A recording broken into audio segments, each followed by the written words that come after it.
नमस्कार, आदाब, सत श्री अकाल, प्रणिपात। मैं आरजे फिर से आपका मिशन ज्ञान गंगा चैनल पर स्वागत करता हूं। तो हेलो दोस्त, आज हम लोग देखेंगे कि कल जैसे जिस क्लास में हम लोग हड़प्पा सभ्यता बताए थे उसी क्लास को आज हम कंटिन्यू करेंगे।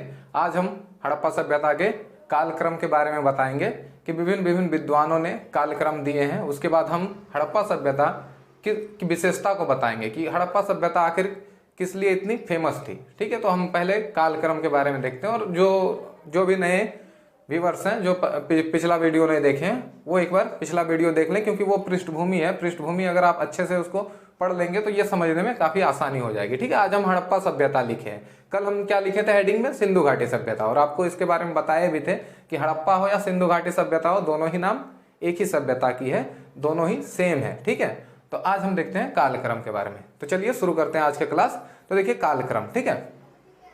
अब देखिए कालक्रम में हम जो पढ़ेंगे उसमें देखेंगे पहला जो आता है जॉन मार्शल। आपको पता है कि जॉन मार्शल कौन थे?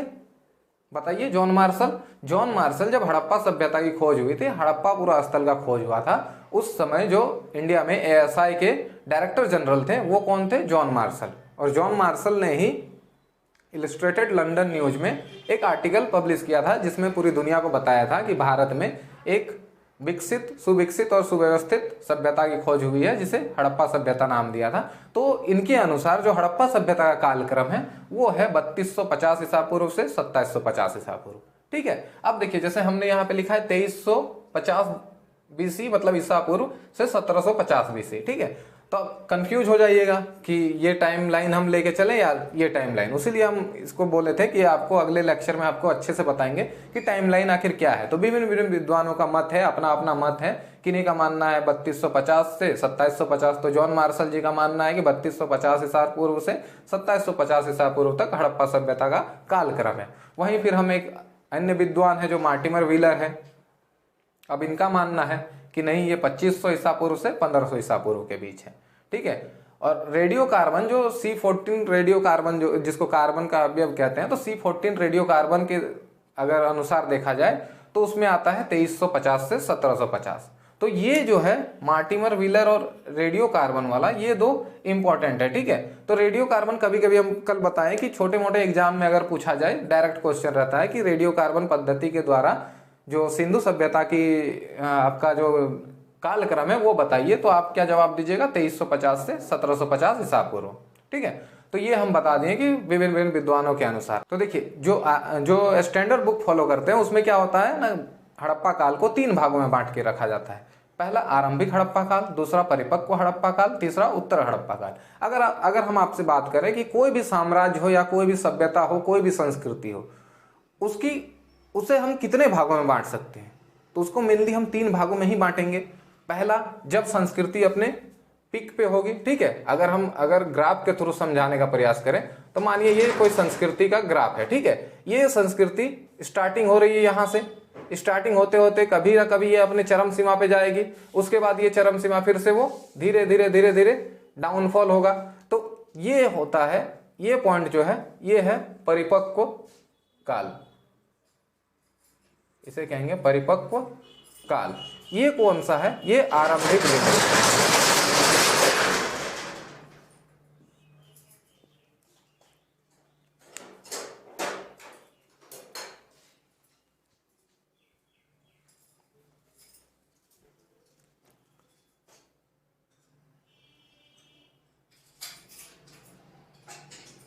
देखिए, तो क्या हम बोल रहे थे कि क्या बोल रहे हैं कि कोई भी सभ्यता, अगर आप लॉजिकली सोचे तो कोई भी सभ्यता हो या कोई भी साम्राज्य हो, जैसे मौर्य साम्राज्य हो गया, आपका सभ्यता में देखे तो हड़प्पा सभ्यता हो गया, या फिर आप अगर हर्षवर्धन का काल ले लीजिए, वर्धना साम्राज्य ले लीजिए, या फिर आप अगर दक्षिण में जाइएगा चौल साम्राज्य ले लीजिए। कोई भी साम्राज्य या सभ्यता किसी का भी लीजिए तो उसके 3 फेज होते हैं। 3 फेज क्या होगा कि जब वो साम्राज्य सभ्यता शुरू होगी, ठीक है, यहां से शुरू हो रही है, जब वो अपने चरम सीमा पे होगी, जब वो एकदम विकसित कर गई होगी, और तीसरा होता है जब वो डाउनफॉल कर रही होगी। ठीक है, ये 3 बिंदु होते हैं किसी भी साम्राज्य।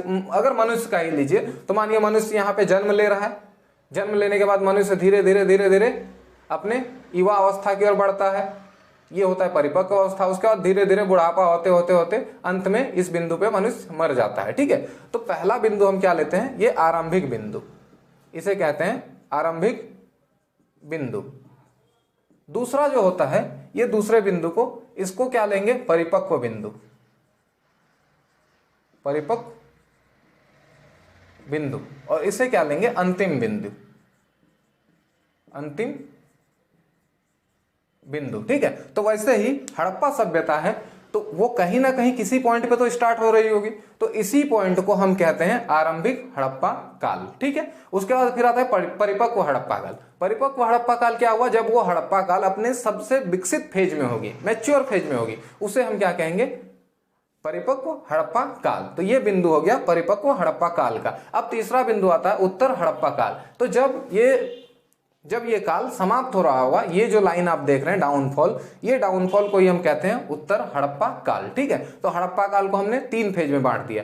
तो अब विद्वानों का क्या मानना था कि आरंभिक हड़प्पा काल जो है, जो यहां से लेके जो शुरुआत हो रही है आरंभिक हड़प्पा काल की शुरुआत हो रही है, वो कब से कब मानते हैं ना, 3200 ईसा पूर्व से लेके 2600 ईसा पूर्व मानते हैं। ठीक है, और परिपक्व हड़प्पा काल जो है वो कब मानते हैं ना, 2600 से लेके 1900 ईसा पूर्व तक। और तब फिर उत्तर हड़प्पा काल क्या हो जाएगा ना, 1900 से 1300 ईसा पूर्व तक। ठीक है, तो इसका हो गया कालक्रम। विद्वानों के मत के अनुसार चलें तो जॉन मार्शल के द्वारा 3250 से लेके 2750 ईसा पूर्व तक, मार्टिमर व्हीलर के मतानुसार चलें तो ये 2500 से 1500 ईसा पूर्व तक, और रेडियो कार्बन के थ्रू चलें तो 2350 से 1750। लेकिन अगर इस तरह से हम उसको फेज बाय फेज बांट के चलें तो फिर हम क्या कहते हैं, आरंभिक हड़प्पा काल, परिपक्व हड़प्पा काल और उत्तर हड़प्पा काल। आरंभिक हड़प्पा काल कब से कब तक है, 3200 से लेके 2600 ईसा पूर्व तक।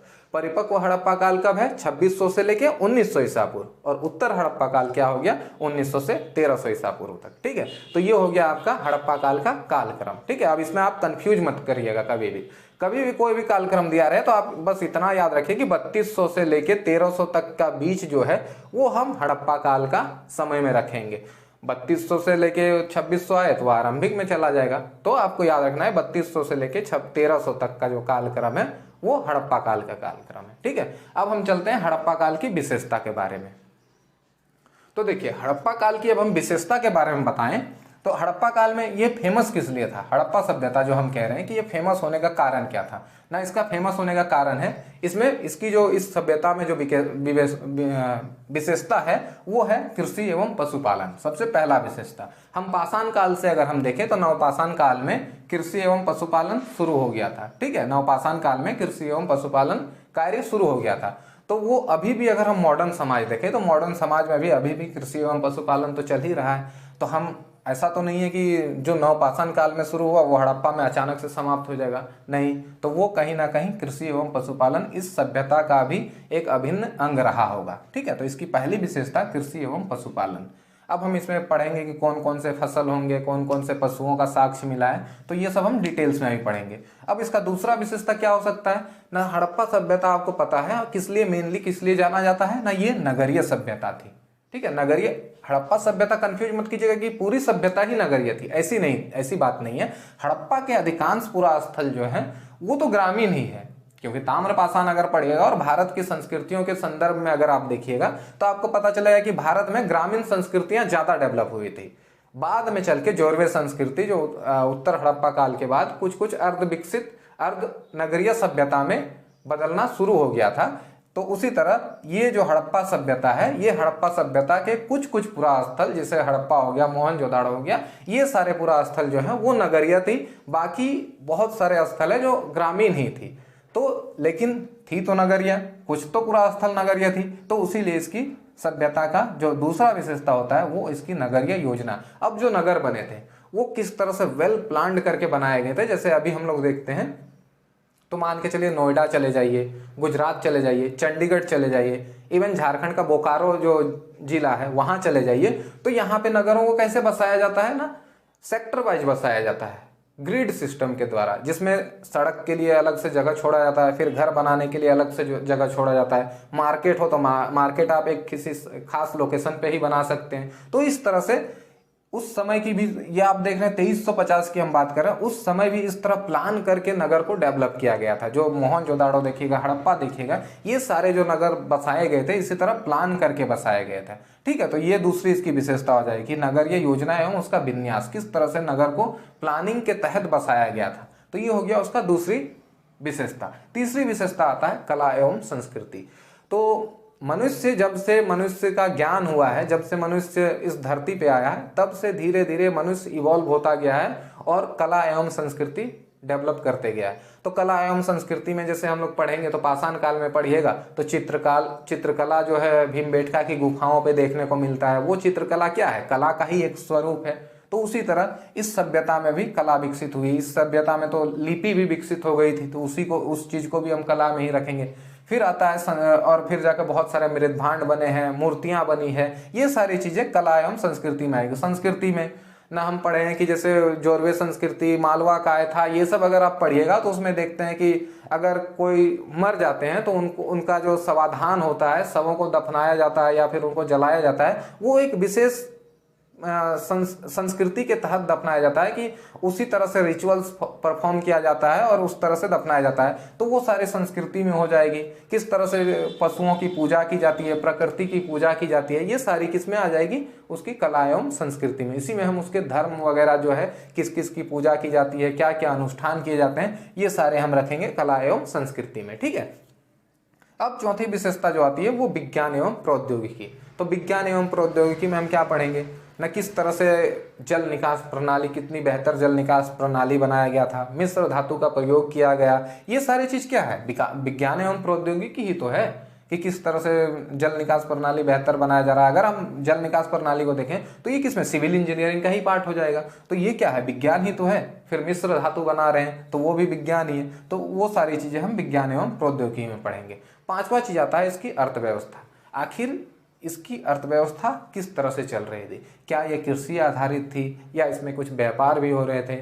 शिल्प कला, आभूषण, ये सब का क्या ट्रेड हो रहा था? तो ये सारी चीज भी हम अर्थव्यवस्था में देखेंगे। तो चलिए आप पहले इसका स्क्रीनशॉट ले लीजिए, उसके बाद हम इसमें डिटेल बाय डिटेल चर्चा करेंगे। आज हम कृषि एवं पशुपालन की चर्चा करेंगे। ठीक है, तो आप एक बार इसका स्क्रीनशॉट ले लीजिए, उसके बाद हम कृषि एवं पशुपालन को बहुत अच्छे ढंग से तैयार करके उससे रिलेटेड जितने भी फैक्ट आएंगे उन सारे फैक्ट को बताएंगे। ठीक है, तो आप स्क्रीनशॉट लीजिए इसका।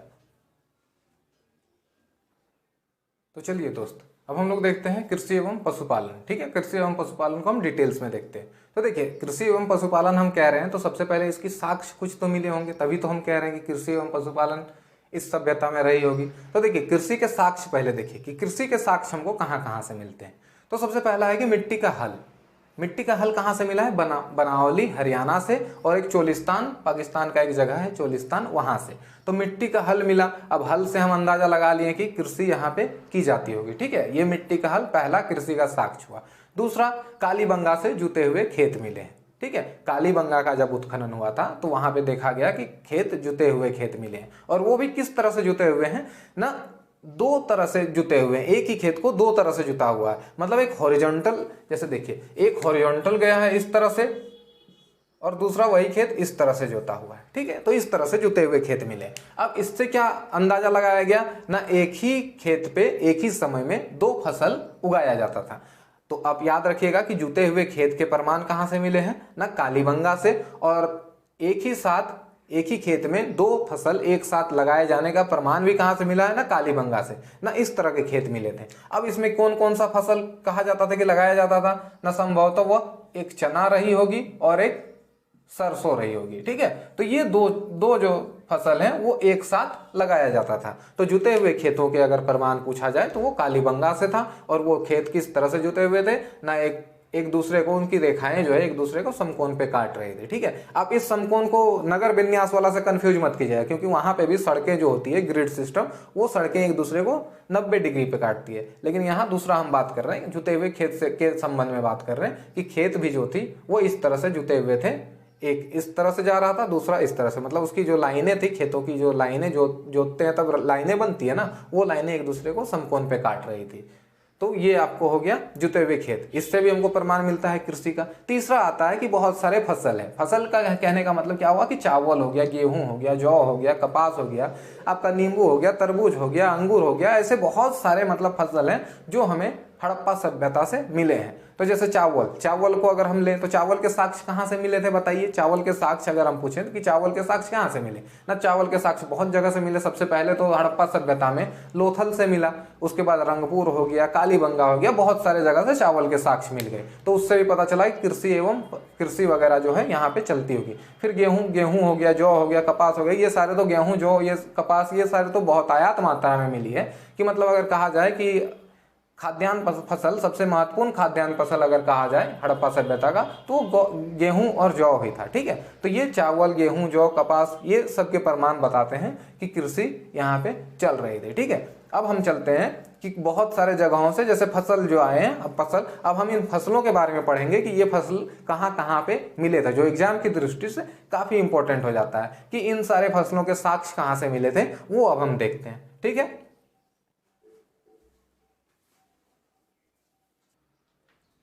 तो चलिए देखिए प्रमुख फसल क्या क्या होगी इस सभ्यता के समय, क्या क्या प्रमुख फसल रही होगी ना। गेहूं, जौ, कपास, चावल, चना, सरसों, तिल, मटर, रागी, बाजरा, तरबूज, अंगूर, नींबू, अदरक, लहसुन और मेहंदी।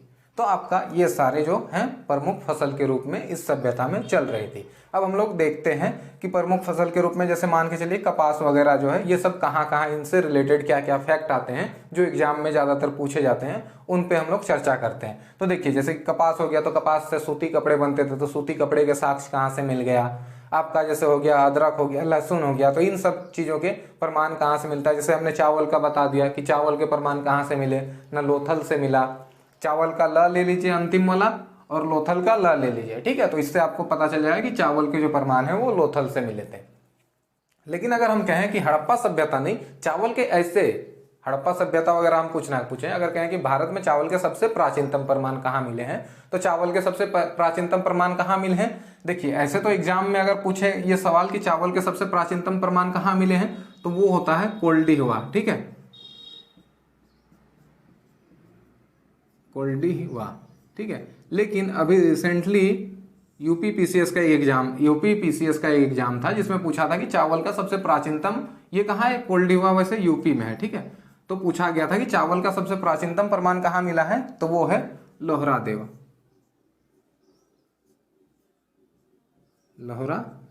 ठीक है, तो चावल के सबसे प्राचीनतम प्रमाण जो मिले हैं वो लोहरादेवा, ये भी यूपी में ही लोहरादेवा से मिला है। अगर क्वेश्चन अगर ये रहे कि चावल के सबसे प्राचीनतम प्रमाण कहाँ पे मिले हैं और ऑप्शन कोल्डिहिवा और लोहरादेवा दोनों रहे, तो आप लोहरादेवा पे टिक कीजिएगा। ठीक है, और अगर लोहरादेवा ना रहे तो कोल्डिहिवा पे। ठीक है, तो ऐसे आपको कीजिएगा, क्योंकि कोल्डिहिवा से भी प्राचीनतम प्रमाण जो है वो अब लोहरादेवा से मिला है। तो चावल के सबसे प्राचीनतम प्रमाण अगर हो जाए तो वो लोहरादेवा से मिला है, अगर लोहरादेवा ना रहे तो कोल्डिहिवा पे। लेकिन अगर कहे कि हड़प्पा सभ्यता या सिंधु घाटी सभ्यता में चावल के सबसे पहला प्रमाण कहाँ से मिला है, तो वो है लोथल। ठीक है, आप इस पे कंफ्यूज मत करिए। इसी तरह हम आगे चलते हैं और सारे एक एक जो इसमें महत्वपूर्ण चीज़ है, इनसे रिलेटेड जितने भी फैक्ट आते हैं उनको एक बार लिख के वो, ताकि एग्जाम के दृष्टि से जो फैक्ट वगैरह हैं वो भी आना चाहिए, तो हम उसको देखते हैं। ठीक है, अब तो देखिए अब हम देखते हैं कि क्या क्या प्रमाण मिला था वो देखिए। तो पहला हो सकता है कि लहसुन का साक्ष्य कहाँ से मिलता है। ये इंपॉर्टेंट इसलिए हो जाता है क्योंकि देखिए चावल, गेहूं, जौ, ये सब जो मुख्य खाद्यान्न है, कपास, ये सारे सबको आते हैं। लेकिन जैसे अदरक, लहसुन, ये सब जो है मसाले के रूप में, ये सब पता नहीं कि इस सभ्यता में यूज होता भी था कि नहीं होता था, उसीलिए ये इंपॉर्टेंट हो जाता है। तो लहसुन का साक्ष्य कहाँ से मिला है ना, बालू, हरियाणा में एक जगह है बालू, वहां से, कैथल जिला है शायद, बालू कैथल हरियाणा में। ठीक है, उसी तरह सूती कपड़े, अब हम आपको बताएं कि कपास की सबसे ज़्यादा खेती होती थी, तो कपास में क्या हुआ, सूती कपड़े, तो सूती कपड़े में एक उस्तरा लपेटा हुआ है, तो उसके साक्ष्य कहाँ से मिले हैं ना, वो कालीबंगा से मिला है। और कालीबंगा और किस लिए फेमस था बताइए आप लोग कमेंट सेक्शन में जरा। जब हम लोग नगरीय योजना पढ़ेंगे तो हर नगर के बारे में उसमें डिटेल्स में पढ़ेंगे कि वो नगर किस लिए फेमस था, वहाँ पे क्या क्या चल रही थी। लेकिन आप लोग बताइए सूती कपड़े में कालीबंगा और किस लिए फेमस था। ठीक है, तो चलिए उसके बाद बुने हुए जो कपड़े होते हैं सूती कपड़े, उसके साक्ष्य कहाँ से मिलते हैं ना, वो हमको मोहनजोदाड़ो से मिलता है। सूती कपड़े में लिप्टा अस्तूरा और बुने हुए सूती कपड़े, ये दोनों में कंफ्यूज मत कीजिएगा। ठीक है, सूती कपड़े में लिप्टा अस्तूरा अगर पूछे तो वो कालीबंगा से, लेकिन बुने हुए सूती कपड़े वो मोहनजोदाड़ो से मिलता है। उसी तरह गेहूं जो है, तो गेहूं के कितने किस्म यहाँ पे यूज होती थी, गेहूं की जो प्रजातियां होती है, तो यहाँ पे 3 किस्म के ये जो हड़प्पा सभ्यता है, यहाँ पे 3 किस्म की गेहूं उगाई जाती थी। फिर जौ हो गया, तो जौ की दो किस्में हैं, तो जौ की 2 किस्में यहाँ पे उगाई जाती थी। अच्छा, और एक इंडिया में सबसे फेमस फसल है, जैसे ये सारे फसल बोले उसमें उसी तरह इंडिया में गन्ना एक फेमस है, ठीक है। तो गन्ना जो है वो हड़प्पा सभ्यता में इसका प्रमाण हमको नहीं मिल पाया। तो आपसे क्वेश्चन क्या पूछ सकता है ना कि भारत की एक प्रमुख फसल का नाम बताइए जो हड़प्पा सभ्यता में उसके साक्ष्य नहीं मिले, तो उसका आंसर क्या हो जाएगा, गन्ना, ठीक है। गन्ना के साक्ष्य हमको हड़प्पा सभ्यता से नहीं मिलता है। फिर उसी तरह साल पर अलंकरण किया हुआ पुरोहित की मूर्ति कहां से मिली है ना, वो मोहनजोदाड़ो से। अब ये इंपॉर्टेंट कैसे होता है, इस क्वेश्चन को घुमा के कैसे पूछा जाता है, देखिए साल पर अलंकरण कहने का मतलब क्या है कि मतलब कोई कपड़ा है उस पर बुनाई की हुई है, बुनाई कहने का मतलब उस पर नक्काशी किया गया है, ठीक है, कारीगरी की गई है। तो वो कभी कभी ऐसे पूछ देते हैं क्या हड़प्पा सभ्यता के लोग कपड़ों पे नक्काशी करते थे, स्टेटमेंट और ये वाला कथन टाइप का अगर क्वेश्चन आता है कि 4-5 स्टेटमेंट दिए हुए हैं और आपको उसमें से करेक्ट चुनना है कि कौन सा कथन सही है और कौन सा गलत है, तो उसमें कभी कभी पूछ देता है कि सिंधु घाटी के सभ्यता के लोग अलंकरण नहीं जानते थे, कपड़ों पे अलंकरण नहीं जानते थे या बुनाई नहीं जानते थे, ठीक है। तो ये तब फिर वो स्टेटमेंट क्या हो जाएगा, गलत हो जाएगा, क्योंकि अलंकरण किया हुआ कपड़ा हमको मिला है।